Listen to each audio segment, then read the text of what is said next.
Because I make you feel so low about yourself. Because I don't make you feel like you're that nigga in this home. So that's what you gotta do. So you out here trying to hurt my feelings because you can the next... I don't give a fuck. I don't give a fuck. The beginning of the end did not reveal itself through a courtroom filing, a leaked document, or even a public meltdown. It emerged as a slow corrosion, a steady collapse that had been quietly gnawing away at the walls of Cardi B and Offset's marriage long before the world heard the first explosive word.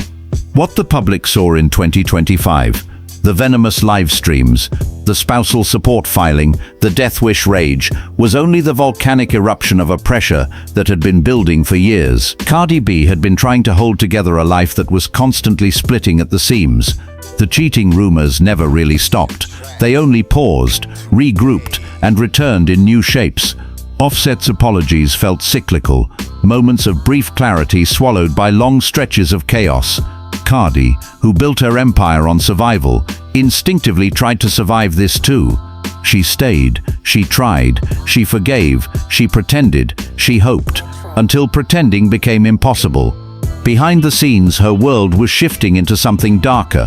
Offset's behavior had become erratic enough that Cardi later admitted she felt unsafe, a confession that reframed the entire story.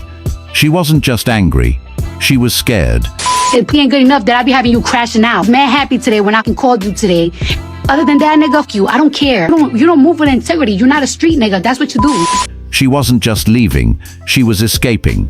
And somewhere in the middle of the unraveling, Offset made the decision that would send the entire internet into meltdown.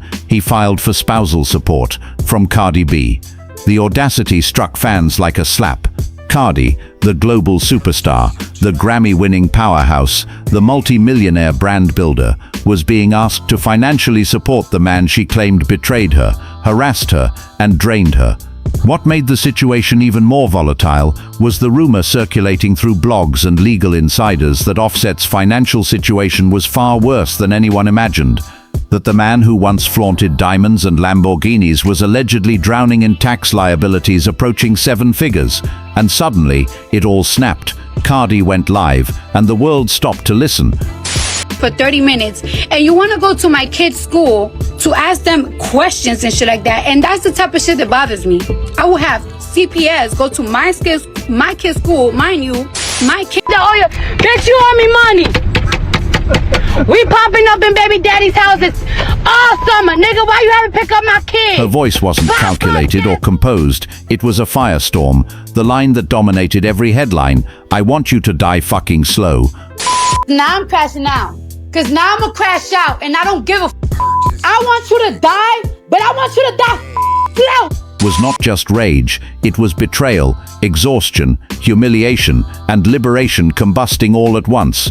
She accused him of delaying the divorce, demanding that she pay off his massive IRS debt, and even trying to take one of her properties. She painted a picture of a man using the legal system not to separate cleanly, but to extract, to delay, to drain.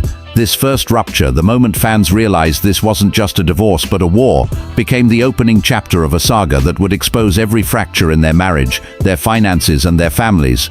Cardi wasn't merely fighting a husband, she was fighting a structure, a history, a repeating cycle of disrespect, and now, a coordinated attempt in her eyes to weaponize the legal system against her. This was the beginning of the unraveling, the moment where love died but fury was born.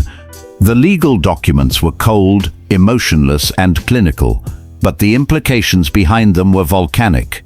Offset's request for spousal support wasn't a negotiation tactic.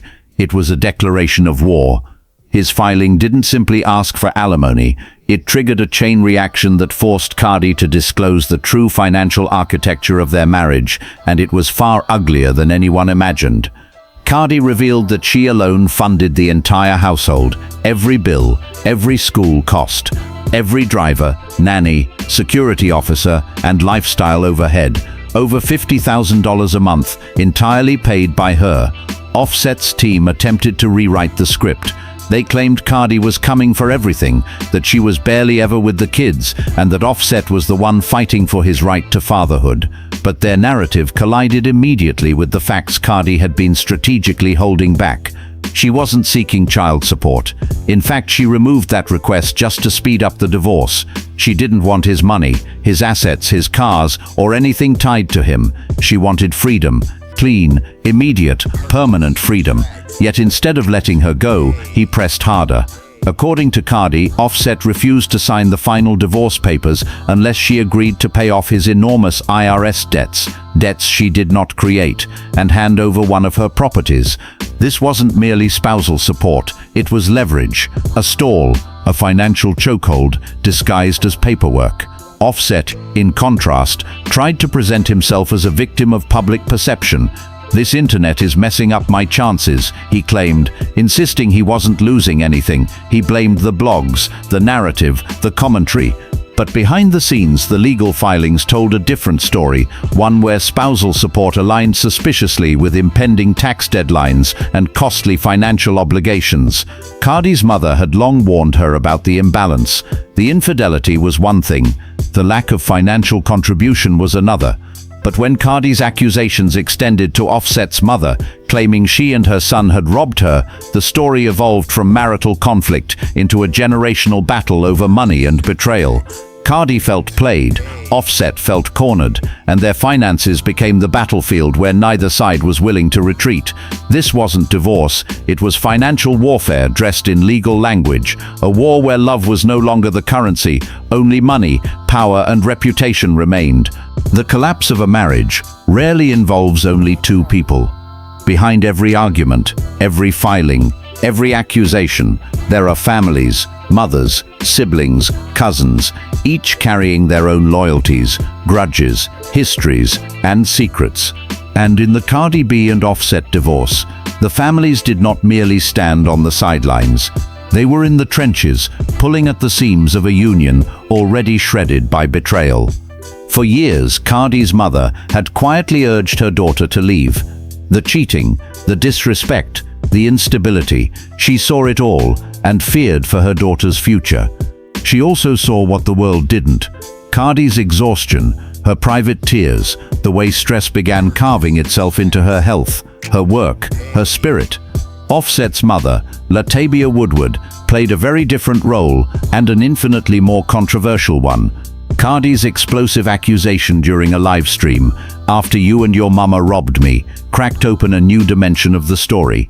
It suggested not just emotional betrayal, but financial exploitation. It implied a pattern, a coordinated effort, a deeper rot within the marriage that went far beyond personal infidelity. The families had become proxies for the couple's grievances. Cardi's family saw Offset as the anchor holding her back. Offset's family saw Cardi as the force threatening their access, their image, their financial stability. What had initially been a marital crisis became a tribal conflict, with each family doing what families do, protecting their own, even if it meant escalating the war. By the time the spousal support filing went public, the families were already entrenched, and rather than calming the fires, Offset's relatives allegedly fueled them, reinforcing his narrative that Cardi was attacking him unfairly, that the internet was sabotaging his role as a father. Cardi's family countered by reminding her loudly of every wound she had endured, every betrayal she had forgiven, every red flag she had ignored. The marriage may have been between two people, but the ending was between two clans, two histories, two versions of the truth, and neither side was backing down.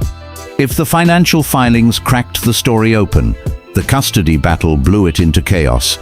Offset's sudden public insistence that the internet was messing up his chances as a black man to see his kids wasn't just a statement, it was a strategic shift. He was no longer framing the divorce as mutual heartbreak.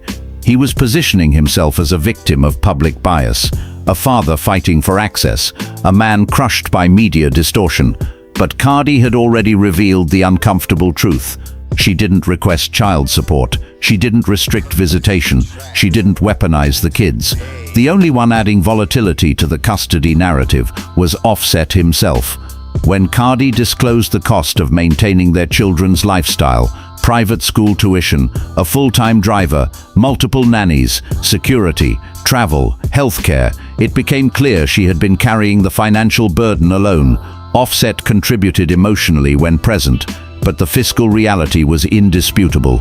His counter-narrative that Cardi was barely with the kids collided sharply with her documented expenses and daily routines. Her career was global, but her involvement as a mother was constant, visible, and financially absolute. Then came the shockwave. Cardi had moved on, quietly, privately, and decisively. She had welcomed a new child with NFL star Stefon Diggs, a development that fundamentally altered the custody dynamics. Offset's legal and emotional positions were suddenly destabilized. Cardi was building a new family, a new structure, a new life where Offset was no longer at the center, but a complication on the perimeter. His filings didn't just seek spousal support, they sought relevance, continuity, a place in a world that was rapidly closing its doors around him. And the public saw it in real time, a man realizing too late that the marriage he treated casually was the only stability he had left. When the dust began to settle, or at least when the shouting briefly paused, the shape of the future became clear. Cardi wasn't fighting to win. She was fighting to walk away. Offset wasn't fighting to reconcile. He was fighting not to lose control, reputation, and access. Cardi's new relationship with Stefon Diggs signaled something deeper. She had finally chosen herself, chosen peace, chosen a life unburdened by chaos, apologies, and betrayal. The birth of her new child solidified the shift. Her future no longer revolved around Offset's instability.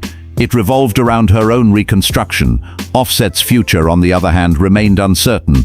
The financial strain, the legal battles, the public perception, the unraveling of a marriage that once defined his image, and looming over everything was the spousal support filing, a document that would forever symbolize the turning point in their story, when the man who once declared he would die for her instead demanded she pay his way out. The Cardi Offset saga was never just a celebrity breakup. It was a dissection of power, a study in the economics of love, a warning about the cost of loyalty in a world built on imbalance. The marriage ended the day Cardi decided survival was no longer enough. She wanted liberation. The war began the day Offset realized liberation meant losing her forever. And in the ashes of that war stands the truth neither of them can escape. They did not just divorce each other. They divorced the empire they built, the image, the fantasy, the illusion. Only one of them walked out with a future already forming, and it wasn't Offset.